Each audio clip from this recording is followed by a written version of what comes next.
Hi, Johnny Matthews, Cannabis Talk Show Live. And yes, we are still here at the Cannamazing event, the Marijuana Business Conference Expo in the nation's capital, Washington, D.C. And you know, I am with the co-founder, Miss Cassandra Farrington.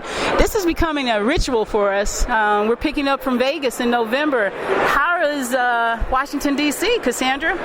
It's been a really great show. These East Coast markets are developing so quickly, and we've seen so much entrepreneurial spirit coming in from Ohio, from Pennsylvania, from the rec market, people interested in the rec markets up in Maine and Massachusetts, all the activity going on in Florida and figuring out how that's going to matter and how that's going to shake out, as well as people, you know, just 2 weeks ago when West Virginia got their law through, we've had a lot of people here from West Virginia jumping right in with both feet into this market and determined to make their businesses and their entrepreneurship dreams happen. Oh, Cannamazing. Cassandra, if you can, share some of the highlights of some of the conferences that were going on this week. And I know you guys had a tidbit about the Trump administration, how they are going to handle the cannabis industry. Can you share that with our listening viewers? You bet. So most of our Wednesday content was very focused on, you know, the political situation and what's happened since November. And generally, I think everybody, the experts that we had on stage generally convened around this sense that things are certainly unsettled. They're not quite as easygoing as they were potentially under the Obama administration, but the general sense seems to be that the federal administration has a lot on its plate and can't seem to get out of its own way in many ways, and that cannabis is not an immediate priority for them. Plus, there's a lot of hopeful signs in that the governors of the states where these cannabis initiatives have been passed, a lot of them have been stepping up and saying, we will defend this in our states. This is a law that our people passed. We have a constitutional obligation to do so, and we're going to stay behind this industry. Wow, that's very positive. Well, talk about the attendance here in the Washington, D.C. area. Just as you said, you've attracted people from all over the eastern states. And it seems like they always migrate in November to Las Vegas because the numbers are Cannamazing out there. Yeah, this East Coast event that we have every year, one of the reasons we have it here on the East Coast is to really give a great entry point for all of those entrepreneurs who are looking for a place to get really solid information about the cannabis industry and what their entrepreneurship angles are, as well as to be able to touch, feel, see the equipment, the grow houses, understand grow lights and soil amendments, and talk to consultants and accountants and lawyers and figure out what support they need to get their things off the ground. So on top of all these East Coast entrepreneurs, we of course have attracted all of those West Coast veterans who absolutely understand that this market, that these markets up and down the East Coast are the next phase, one of the next big phases of the industry's development. Okay, Cassandra, do you see a trend? I know New York has started with sort of eliminating the flower. They're introducing a cannabis pill. Do you think that would be a trend that's going to start on the East Coast or in our field in general? Can you speak about that? While I do see that happening in several states where several states are limiting the forms or format of cannabis that can be sold or dispensed through their regulated system, while that may be the entry point for those states' markets, I see that over time expanding and coming back to a full access product, and people being able to access that medicine or that adult use substance in whatever form and format they choose. It's going to be a different trajectory for each of those states, and we're still, of course, fighting this situation where even though voters have approved something or have gotten something pushed through a legislature, the regulators are not, and the governmental officials are not necessarily on board with the program. Honestly, I think that's what's happening in Florida. Even though 70% of that state's population voted in favor of that amendment to legalize medical cannabis in Florida, the legislature seems to have completely misinterpreted and disregarded what the voters wanted. But that's going to sort itself out. It's going to continue to take some time, but it's important to remember we've been here before. People need to remember Arizona and how long it took to work through the situation there. Delaware, New Jersey, those programs took forever to come online. Even in Washington, D.C., just across the Potomac from where we're sitting, it took a long time for after that program was authorized for it to actually be implemented.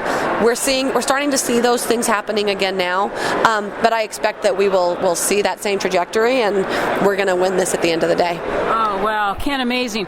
One last question, Cassandra. I have an issue with medical patients, and also I guess adult users now too, being able to travel with their medicine, especially medical patients. How can we break through the barriers of creating some type of situations where we're able to travel with what we need to medicate with when we're not confined to our state?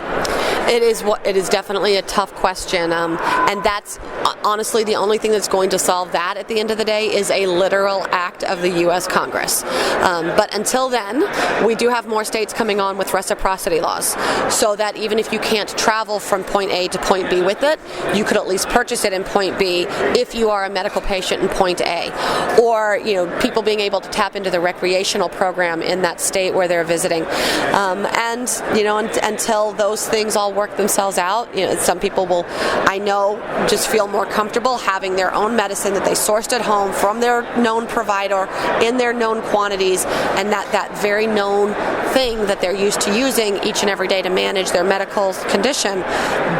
People are going to continue to take those risks, at which I commend, because that's what's gotten people willing to take those risks, or what's gotten this industry to where it is. And while it should not even be necessary, we can't back off of that fight. Okay, and for those who do take that risk, if they are maybe stopped by law enforcement, is there a protocol that you suggest how they should react or respond, just as, like you said, in a positive manner, they are a medical patient?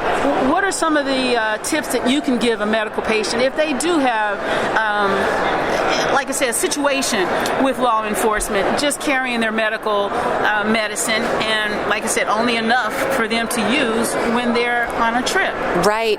That's a really great question, and not one that I feel like I am super qualified to answer. There are so many great resources out there. For example, Americans for Safe Access, places like that, which will have some really great information for those patients, and you can access a lot of that information at places like this, at a big cannabis trade show where the entire community comes together, and you can find the people with those specific answers, the experts to all those questions, be it on an advocacy level, a business question, a lifestyle question, a culture question, a regulatory question.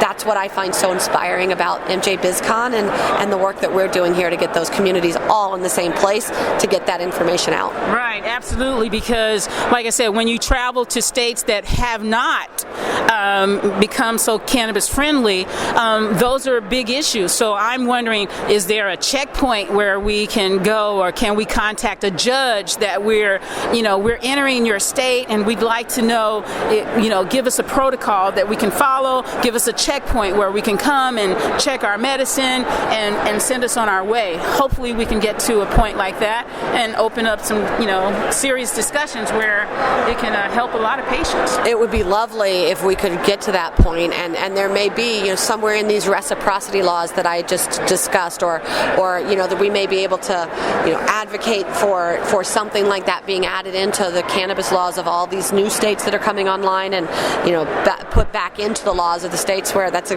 great idea. And it takes people talking to each other and coming up with these ideas and coming up with workable plans to implement them. So keep those conversations going. That's how this gets done. All right. Well, Cassandra, it's always Cannamazing speaking to you. I look forward to, just tell us a little bit about November coming up, because it's going to be great. I hear the numbers are already in the 15 to 20,000 expected. Yeah. So internally, we're expecting at least 14,000. Could that top 15? I think that's very possible. I'm, as a business person, and for planning purposes, I get a little nervous about throwing out super huge numbers, but there's no question that we're moving to the Las Vegas Convention Center.